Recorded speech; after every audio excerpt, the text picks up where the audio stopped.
welcome back to my channel. It is Dee Dee with Dee Dee Loves Beauty, and I'm sorry guys, this is my second time recording this because I just sat and did this entire intro of this video and it was not recording, so that's just me. Okay, so we're gonna roll with it. So in my hair I have this Tiana Passion Twist hair. It's in the color 1B and it's in 20 inches. So I'm 5'4", but I'll stand up so I can see, so you can see how long it is. So it comes just here. It's long enough. It's not too long, but I really like it. I like this hair. I purchased it off Amazon of all places. The hair was $60. It comes in a large package, and I'll insert the video so that you can see. But in the large package, there are 8 individual packages, and in those 8 individual packages, there are 12 strands of hair. So you do the math, figure out how many braids that is. I put all of the hair in my head. I did not leave any of it out. It is fairly thick. You can see here. And then let me just try and bring all of it to the side. So you can see how thick it is. I think I honestly put too much hair in the back, but I just want to make sure it was covered. It's not bothering me right now. I don't know if I may end up going and taking some of it out, but so far this hair, I really do like it. It's bouncy, it's soft, it's not scratchy at all, so I really do like that as well. I love the color. I think the Passion Twists look very, very natural, and the reason being is because these Passion Twists are braided by professional braiders, so it's not just like by a machine. It's actually done by professional braiders, so you get more of a natural look. So I really do like that. If you are subscribed to my channel, you know that I did the Crochet Passion Twist before, but it was with another brand, and I had a headache with it. It was just matting together, sticking together, and I just really did not like the hair itself. I don't know if I got a bad batch or whatever the case may be, but if you're interested in watching that video and figuring out what type of crochet hair that was, go ahead and check the link in my description box so you can watch that video. And also, if you are not subscribed to my channel, girl, what are you doing? Go ahead and hit that subscribe button. On this channel you can find pretty much everything. I make videos doing everything because I love home decor, I love hair, I love beauty, I love fashion, whatever it is. I got you. Go ahead and subscribe to my channel. So I am not going to ramble too long. If I missed anything in this video that you had questions about, please go ahead and put it in the comment box. I will comment. I will reply back to your comment as soon as I see it. So again, I am Dee Dee Loves Beauty. Thank you for tuning in to this video, and I will see you guys in my next one. Bye. Alright guys, so let's go ahead and get started. So what you see here is my braid pattern. As you guys know, currently I'm one of those women that cannot cornrow, so I went and paid for someone to cornrow my hair down, and this is what I told them. Well, no, I didn't tell them to braid my hair like that. I told them what I wanted, and this is what I got. So anyway, I did tell them that I wanted that hair in the middle left out because I did want to do individual crochet braids for that part. And here's another example of what the braids look like once they came in the package. So all 12 of the packages, or no, it was 8 of the packages, they came in that large bag. This is what the individual bag looks like. It also comes with a crochet needle as well as a small bag that has the little pieces that you could put onto your hair, as well as rubber bands. I didn't end up using any of those. This is what the braiding hair looks like. Again, it's beautiful hair. It's very lightweight. And then here you can just see me counting out the pieces. So there were 12 pieces of hair in each of the individual packages, and there were 8 packages with 12 pieces of hair in each one. Alright guys, so I decided to actually do the majority of my hair off camera. It was just easier for me. Basically what I was doing is just a simple crochet with the hair. It's not anything special, it's not anything different. I know you've probably seen this a million times, but this is what I decided to do on the front parts of my hair. So just go ahead and take a look at it to see how I did it. Again, it's not anything special, it's just a typical technique of crocheting hair onto your cornrows.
On this side of my hair, I actually felt like I was going to run out of the actual hair pieces, so I started to put them into my hair kind of spread apart a bit too much for my liking.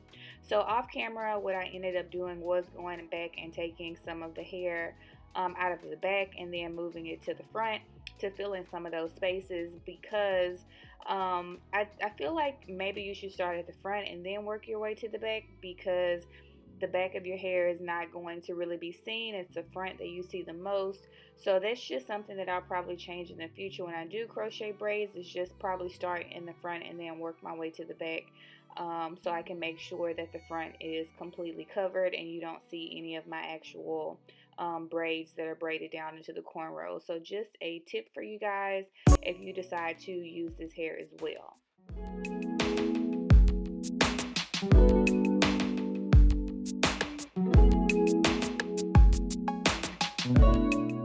So with the front, again, I wanted to do a individual method so that it would just look like it was individual braids and not crochet braids. So what you see here, and I've done this on my channel before with a little bit more detail, so I'll link those videos down below for you to watch. But what you can see here is I'm just putting the crochet needle underneath my actual braid. And again, this is just my real hair that I braided down.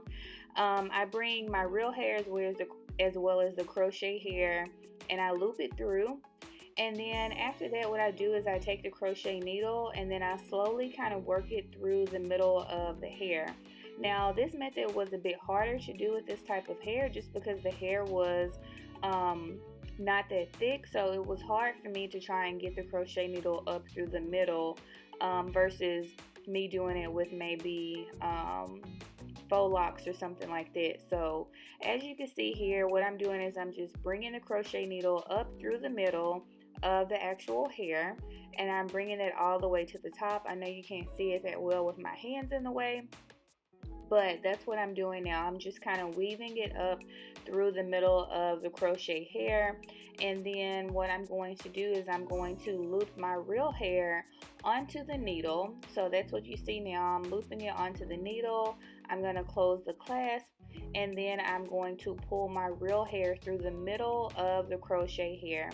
So this is a method that I found here on YouTube in the past, and again, I've done it when I did my crochet, my faux crochet locks, and it worked so well with that technique. With this one, again, it was just a bit of a struggle because the actual passion twists are smaller. So it's just a tip for you.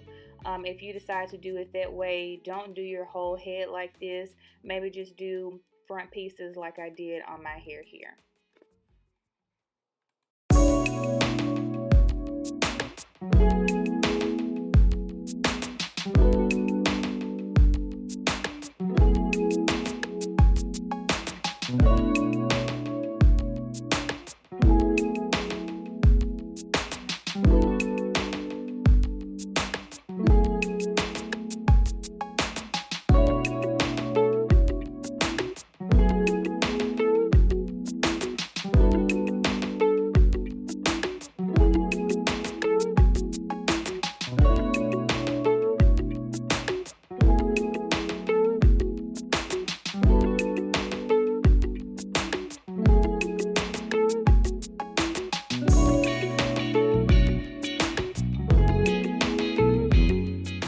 Okay, so right here, what you see me doing is I'm kind of looking at the crochet here, and I noticed that my real hair seemed to be peeking out, and I think again it's just because the actual passion twist hair is a bit not as thick.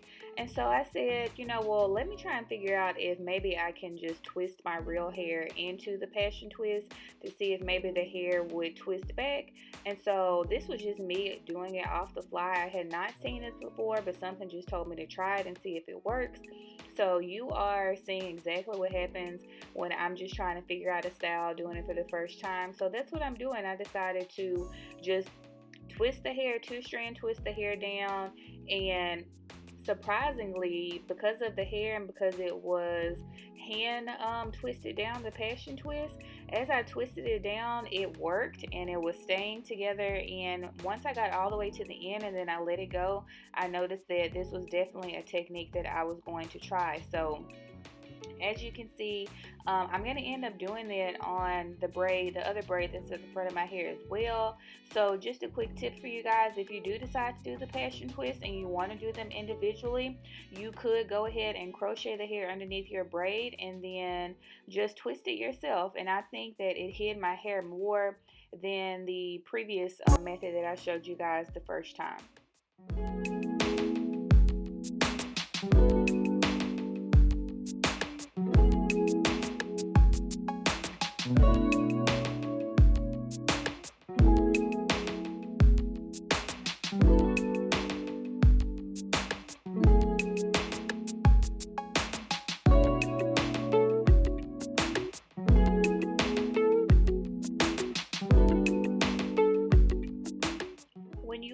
Pulling apart the hair, just make sure you're starting from the bottom and then working your way up, just so you make sure it won't get tangled. But I did not have that issue. As you can see, it pulled apart really quickly. And then I decided to use the edge booster gel, styling gel, and I just thought to do this so it would, my real hair, like any flyaways that I had or anything like that, would not be sticking out. So as you can see, I kind of just go back and forth, dipping my hand into the gel the further I get down the braid. And I just thought to do this so that I can make sure my hair would be more seamless into the actual braid. And again, it worked. So again, just learning as I go. So who knows what my hair is going to look like once I untwist it, but I think it'll be okay. And that's what I'm doing here, guys. So it actually worked. And again, if you want to do the individual ones, I would definitely recommend doing this. And my hair, my actual braid that I have, it's not with a rubber band. I just braided my hair down just normally. So there are no rubber bands in my hair. So again, for those of you that don't like rubber bands, this method will work for you.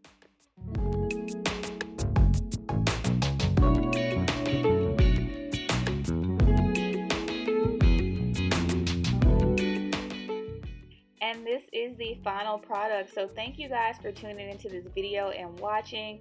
Please make sure you subscribe to my channel and share it with others so that I can just reach more people with these hair tutorials and other things that I'm doing here on this channel. If you like this hair tutorial, please make sure that you like this video. Give me a thumbs up, drop me a comment in the comment box if you have any additional questions. But again, thank you so much for the people that tuned in. I truly do appreciate it. I love you guys, and I'll see you in my next one.